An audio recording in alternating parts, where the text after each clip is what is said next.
Hello guys, long time no see. Did you guys miss me? If you're gonna answer honestly, please don't. Today I'm gonna be talking about something a bit different to what I usually cover on this channel.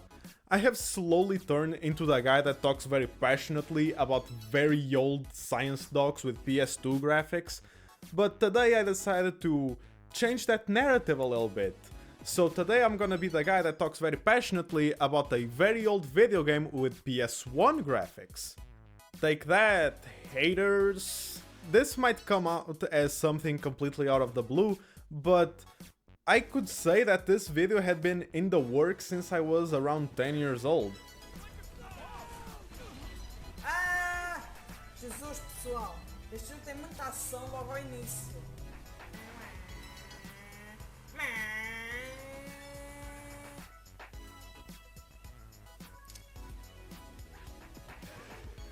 Colela no pé! Okay, let's move out. Let's go find the map room that will show us the location of Halo's control center. Volta aqui! Não, volta aqui! Volta aqui!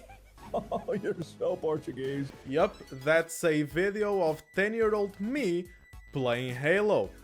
I know. So Yes, Portuguese. I know. It's hard to deny the impact that Halo had in the gaming's history. This video is gonna be a brief story of Halo's development as well as what made it be this juggernaut of a franchise that completely changed gaming's history course as a whole.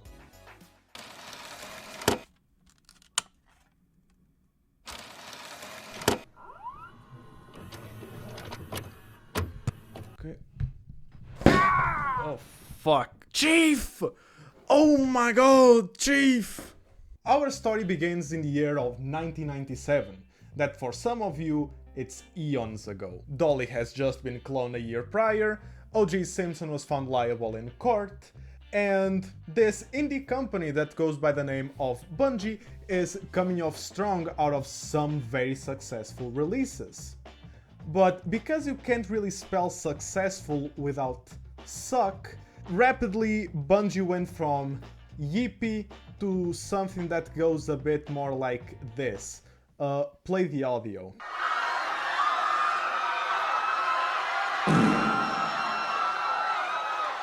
You can stop, they get the idea. Not good. Tragic, even. In 1998, the company has just put out the latest title, the sequel to Myth. Myth 2. It was good, but it came out with a little quirk, a funny, if you will.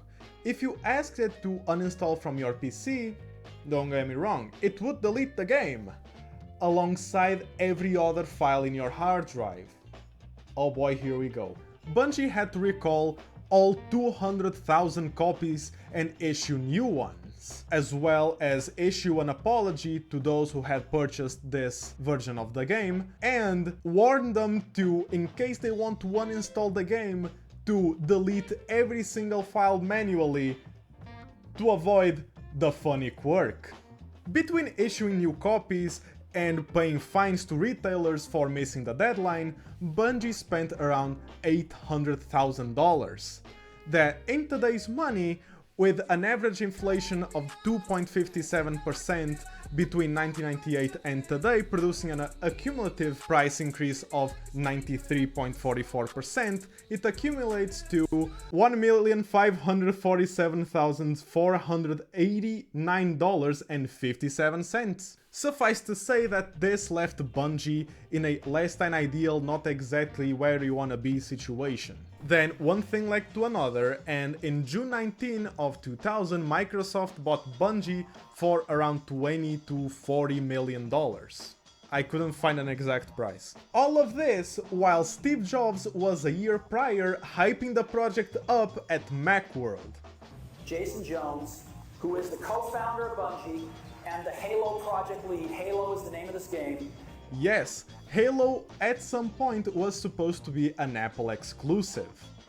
Under Apple, Halo went through many iterations, one of them called Blam, and another one called Monkey Nuts. Monkey Nuts with a Z. Bungie was brought on by Microsoft to make Halo within a year, more or less 10 months, to be shipped with this new box thingamajig as an exclusive. Picture this, you are Bungie. You there, Bungie. You barely made it out of the Myth 2 incident, and then this huge megacorp saves your ass and tells you, hey yo champ, make this game within a year to be shipped with our brand new console as an exclusive. Remember, this is the 2000s, where nobody would dare to make a first-person shooter for the console, because remember, controllers at this point looked like this and you used the D-pad to aim. The short time frame with other limitations made it so they had to cut corners everywhere they could, and this meant no more open world, no more day-night cycle. The total number of missions went from 25 to 10. They pulled resources from other teams to work on Halo, and even then, the stress was piling up. Mere 4 months before release, the devs decided that the multiplayer was not good enough, so they scrapped it and started from the ground up. Everything was going to shit until just 5 weeks before launch. Fast forward to 2001, the year that everyone still remembers to this day, that was marked by the release of Xbox! Let's go! And with it, Shrek. And Halo! Let's go again! NVIDIA's providing a very key chip, their NVIDIA chip. By the way, this is Bill Gates presenting the Xbox. Try to guess who the special guest is. Oh my god, it's The Rock. I didn't see that one coming. Goddamn. Still works to this day. This is a trooper, by the way. The way I see it, Halo was kind of a sleeper hit. It was not successful from day one, because people at the time were not really into FPSs on console, because historically they were kinda hit or miss, probably more misses than hits. Once again, we were still using the D-pad to aim up until this point. So, to combat this, Xbox came up with a brand new controller with a brand new layout design. This new controller design was bulkier and it had 2 thumbsticks, one for aiming and one for movement, leaving the D-pad for interactions, weapon swap, melee, and so on. The controllers were so intuitive and natural that it is still considered to be the standard, with just minimal tweaks and changes. The graphics were amazing, the sound was crisp, the soundtrack was and still is a banger.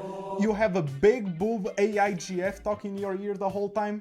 10/10 game in my book. This is enough to tell you that the game is insane, but my appreciation for this game demands that I give a better analysis than this. So, let's do it.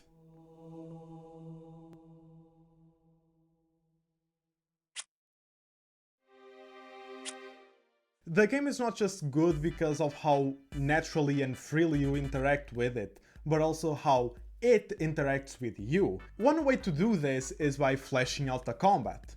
It's an FPS, therefore good combat is a damn must. Modern gaming, take notes. Usually games will increase or decrease encounter difficulty either by scripting behavior patterns or tweaking numbers, either damage or enemy numbers. Where previously you would find 3 enemies, now you might find 5, or who knows, 6, all moving at random and attacking you with a tactical finesse of a microwave. But Halo approaches difficulty in a very unique way.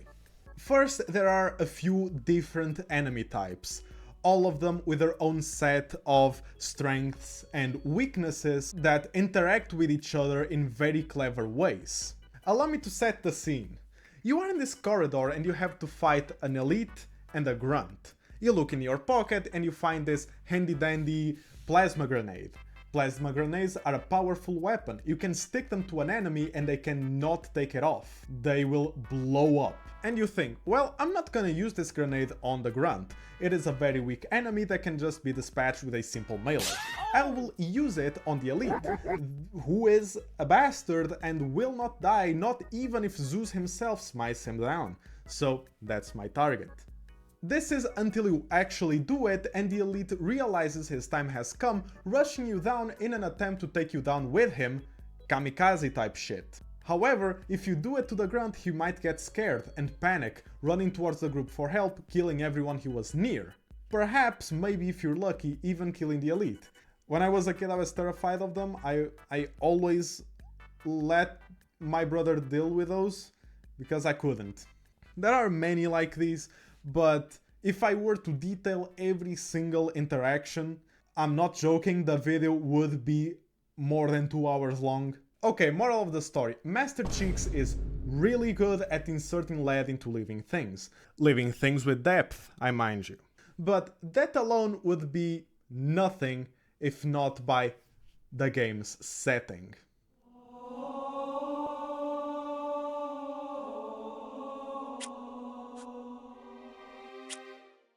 I had to clean up the table, it was getting a bit too cluttered. Okay, I'll take off my rose-tinted glasses here for a moment. There you go. At the moment, Halo C's story is nothing to write home about. It is not bad by any means, it does perfectly what it needs to do. It pulls you into its world, gives you enough to understand the conflict, but doesn't really explore much. It has a few twists here and there, some of them you never see coming. The dialogue, although with very solid performances by the voice actors, is also not winning any prizes. Even the devs are onto it. Here it comes. Oh, what do they call it? They call it Halo. Well, of course they do. Chief takes it in stride. Come on. Yeah. Chief knows exposition when he hears it. But what the game doesn't deliver in dialogue or straight up exposition, it does via environmental storytelling. In the first half of the game, you go to this mysterious island where you get to fight alongside fellow Marines. Fighting alongside them has the same vibe as playing with the boys in Discord. They talk all sorts of shit and funny detail. They get more and more vulgar as you increase difficulty. Is it gay to kiss the Marines goodnight? The island itself would be just background scenery if not by these humongous structures protruding from cliffs or straight up the ground. Humongous. These structures look old, like really old, older than you can imagine, almost as old as me. But at the same time, there are no signs of life, as if these structures were left as they were, never to be visited again ever. Environmental storytelling. At this point in a game, you are very much familiar with the human's aesthetic, the generic military aesthetic. And you also are very familiar with the Covenant aesthetic. Purple with some pink, bluish hues, very technological, not a lot of sharp angles, everything very rounded. But here, this new place does not match any of those two previously introduced, so it tells you that this is something else. This is very angular, it looks technological, but at the same time very retro, if I can say that. Exploring these abandoned facilities, abandoned bases, or whatever they might be, have the same vibe. This is gonna leave a sour taste in my mouth, but it has a very similar vibe to exploring the back rooms. It's clear that these halls are supposed to have something inhabiting it, but yet they are empty and oddly clean, except for that one rock that even the devs have no idea where it came from. And cue the custom animation. Why is there a stone here? He's got a big backpack. What? Why is there a stone there? Well, What there's kind of not a question stone is there that? anymore. I think the chief just took care of that problem. Yes. That's a great perspective. I think the chief's motivation was to walk to the end of the diving board and kick off the one and only stone in all of the Halo 400 1. interiors.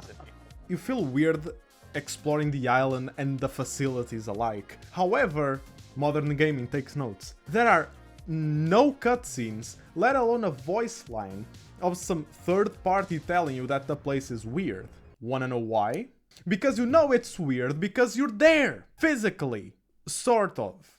Golden rule of storytelling, every time this is possible, show don't tell. That's the golden rule. And Halo applies that masterfully. But this is not exclusive to the island. Across the whole game you'll see plenty of examples like this, where the mood, the aesthetic, the atmosphere changes to convey a certain emotion or a certain information. Something that even culminates in a twist that you'll never see coming. Oh my god, what is that?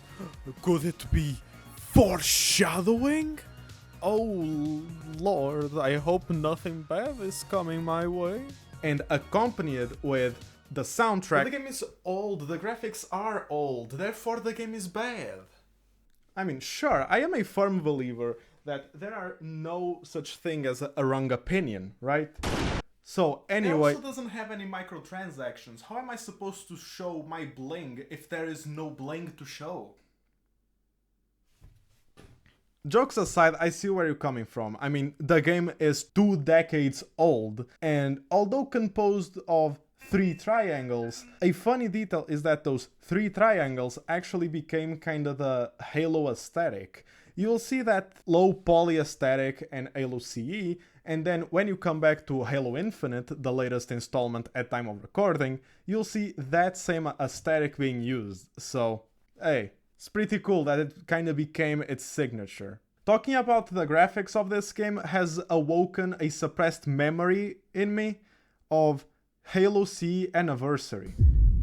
I don't want to get too much into detail of why I hate it. I mean, I don't hate it. Some things are good, some things are bad, but I think the good boys over at Saber Interactive completely missed the point of Halo's aesthetic. For example, in this level right here, it's a mission taking place during the night. They do give you a little flashlight, but it's still not the greatest thing ever. Why not just simply turn on the anniversary settings and you can see everything as if it was freaking day? Like, this place is supposed to be foggy, you're not supposed to see much. Like, you're supposed to, like, unveil the path forward as you walk towards it, basically. But if you turn into the anniversary settings, oh, there it is, it's right there. This looks a lot more alien than this. This looks too Earth-like, right? And you know what Halo is not? Earth. This is a simple enough hallway, right? This is how it looks now. Why do we need hydraulics here? Why do we need the hydraulics here? This is so overly designed. Like, this was just a wall. Now it has this, and it says caution for absolutely no fucking reason. Why should I be cautious? Is the wall gonna attack me? Why do I need to be cautious? But okay, I won't be the first one to say that the graphics themselves are not impressive by today's standards, and the game, at time of recording, is turning 24. But the sound didn't age a day.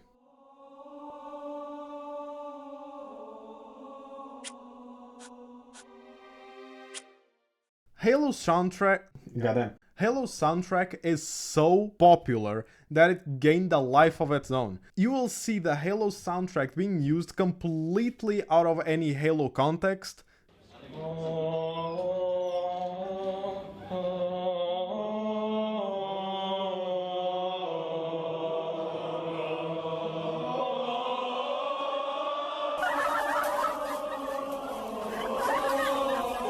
You play the game going from intense fight scene to just exploring dark hallways, and this masterfully crafted soundtrack accompanies you. Martin O'Donnell, the sound director for Halo, always included something he called the switch, that would stop the music if it has been playing for too long. One of the aesthetic problems with a lot of games was there was this habit of having wall-to-wall music. You still have to have some element that says, look, if this person's been listening to this piece, no matter how random and how cool it's being played back, after 3-4 minutes, it starts to just become background wallpaper. Music in Halo is not just background noise. It is used sparingly in key moments to enhance your experience. Not to tell you what to feel, but to enhance what you are already feeling. So when I talked to the Bungie guys, I said, can I do a layer of random winds that just play in random order? And they're like, yeah, that's easy. And I'm like, oh, well, then that's gonna make it, I'll never know how it's gonna play back. And my ears will never pick up on the repetition. This allows the sound of your environment to immerse you in it. And now you think, wow, that looks very complex, I bet it took a long time to come up with it. Well, Martin O'Donnell wrote the entirety of the Halo soundtrack on his way to work mere 3 days before it premiered at Macworld, back when Halo was supposed to be an Apple exclusive. My man made it look too easy. My sense of talent has been completely obliterated.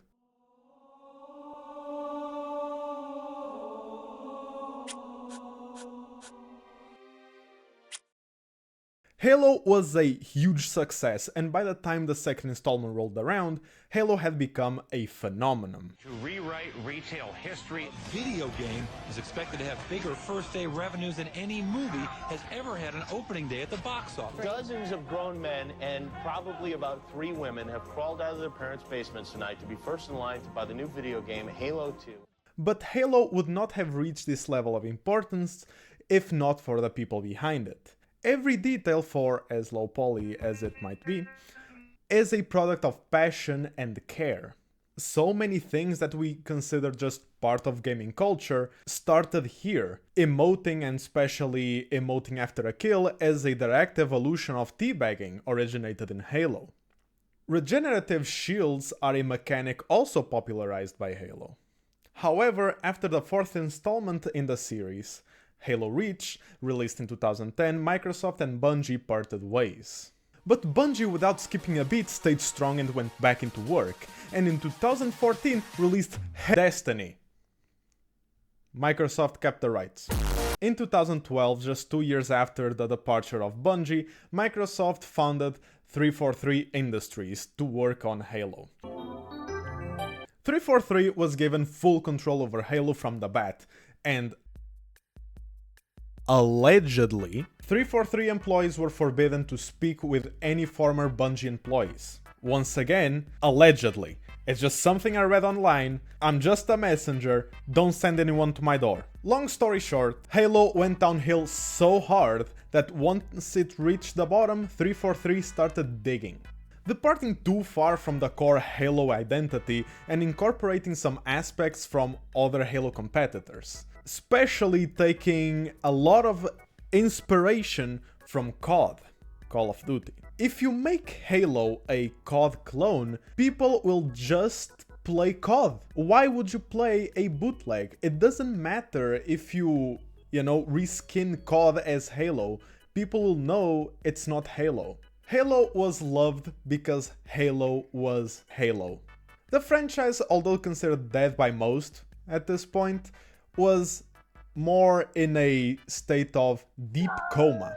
After Halo 5, 343 finally decided to pay attention to the fans and actually study the ancient texts. The sacred Jedi texts! And they came up with Halo Infinite in late 2021. People are a bit divided on Halo Infinite, but I will throw my 2 cents and my subjective opinion into the fire and tell you it is not great. But it is definitely a step in the right direction. Halo went back to a feeling that I would consider somewhat familiar. And for that, I give a thumbs up 343, good job. And as recently as 2024, 343 made an announcement. They rebranded themselves as Halo Studios. And most importantly, they were dropping the engine they have been using since Halo CE. Blam. Oh my god, almost hit me with that callback. They changed to Unreal Engine 5, somewhat the industry standard. Blam was very outdated and clunky to work with, and besides tradition and loyalty, they saw no good reason to stick with it. This decision was mostly well received and left fans in high spirits. Me? Well, I am cautiously optimistic. Master Beef here looks a bit too much like a toy, but it's just because it doesn't have any weathering, the armor looks too clean. So, hey, maybe they're doing some steps in the right direction. I hope they don't fuck this up, because if they do... Halo didn't just change gaming, it changed lives. Many made core memories around this game, me included. I remember in summer spending hours at my buddy's house playing Halo. Split screen. Can you imagine a TV like this with 4 people playing in split screen? Now those were the times. Hey, welcome back to the end of the video. If you watched until here, thank you so much for watching. And with nothing else to say, I'll not see you next time just yet. Hold on. I know this was a bit different than what I usually do, but it was something that I've been wanting to cover for a long time. So yeah, there it is. But next video we will be back to what I usually cover on this channel, and as a matter of fact, it is a viewer submission. So it will be good, I promise, and hopefully it will not take as long as this one did, because holy, this one took forever. Thank you so much, and I'll see you next time.